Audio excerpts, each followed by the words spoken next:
also have a $200 salvage value. We can sell it for that at the end. So these would be my cash flows. I could discount them back with a required cost of capital of 7%.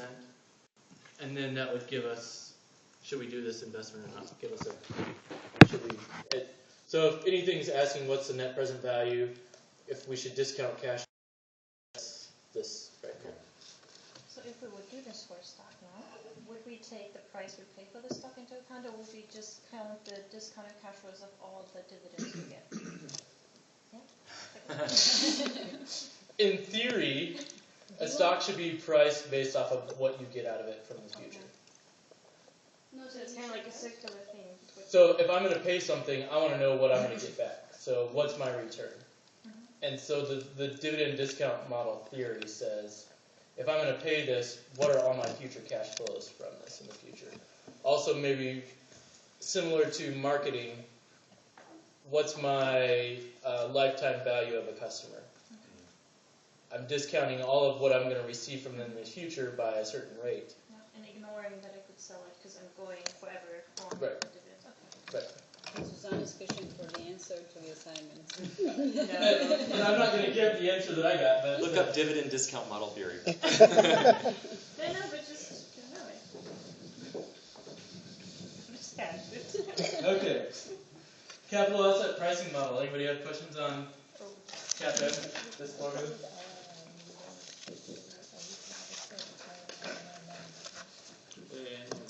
The question is, what is it?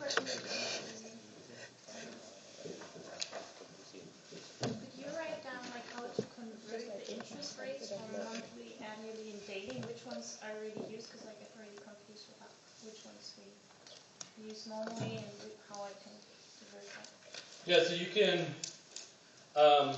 the return on investment is price today minus price from some previous period divided by the original price.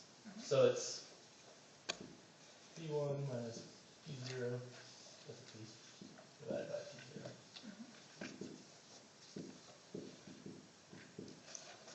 So whether you're doing that on a daily, monthly, or annual basis, Oh, it doesn't matter. they should in general be the same. But if I do it on a daily basis, there's 251 trading, if I were doing this for stock, there's 251 trading days in a year.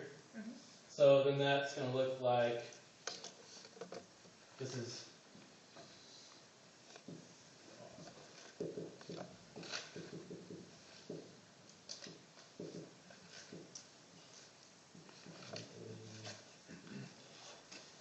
so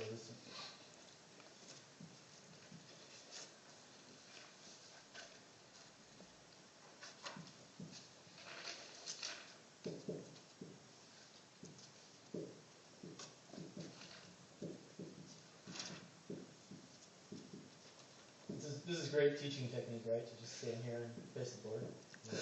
At least I'm not getting paid. In English language we say annual return, but okay. Yearly, annual, I don't care. I'm not getting paid for this, so. So you take it to 1 plus that rate to, there's 251 trading days or there's 12 months. So if I find the monthly return, I have to. And we normally take the yearly too. That would be the reference. You should be able to calculate like standard deviation, any of those things from any of them. They should.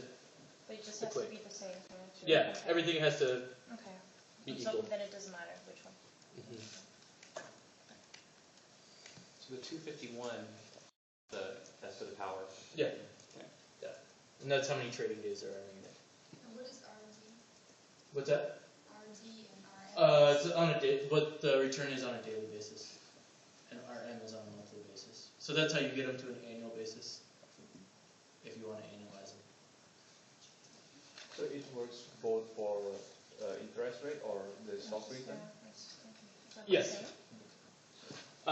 So if you take stock returns and you have daily values, and then you take what's the average of all those daily values for a certain period of time, and then you put that to the 250th or 251st power. So I He get used the 250. There's actually 251 trading days in a year, but minor technicality. It doesn't need your answer that much. But then you would take that daily average return to the 251st power, that would give you an annual return. And that could be compared to interest rates, say, to a risk-free interest rate of a bank or something. Risk-free interest rate. Is it risk-free return? I always kind of thought we take interest rates that a bank, for example, gives us. Or bond. Yes, Yeah. but be careful. Risk-free interest rates; those are quoted to you on an annual basis. Okay, So which let's we have- say I knew the price on March 16th of 2000 was 3.8%. That was the risk-free. I would use that. I wouldn't use any sort of change because I'm not looking for what the return on the rates are. I'm looking for what the rate is. Yeah, but I think Susanne said, may I? Yeah, sure. Again, back to the assignment, we had daily versus monthly or annual. So if we have daily returns on a stock, that's what you get with the formula you just gave us, P1 minus P0. But to turn those returns into an annual return, then you would use the formula to multiply it with 251 days. Right. But interest rates are quoted on an annual basis, so you wouldn't do. If I'm looking at a risk-free rate, and let's say I was given that risk-free rate. Yeah, it's like 4%.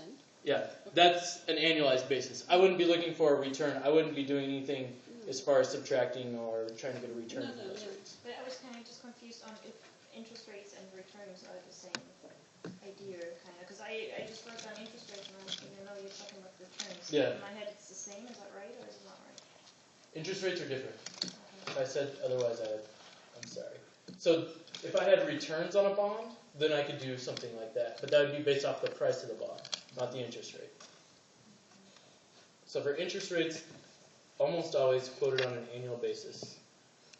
And that is the rate. You wouldn't look for any returns between those rates. Stupid question. If they're quoted on an annual basis, I'm just trying to understand for myself, why do they pay you monthly an interest rate like on a savings account? I mean, why is it paid every month instead of being paid? To standardize it, so we can say this bank gives me 1% and that bank gives me 2%.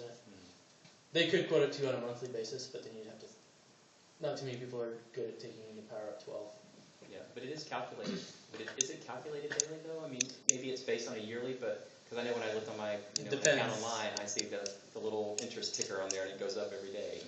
So It depends. Daily or monthly? I mean, for example, for loan accounts, I've seen they reduce it daily. They charge you interest daily. So, from what I know in the U.S., credit cards are charged continuously compounded or almost daily.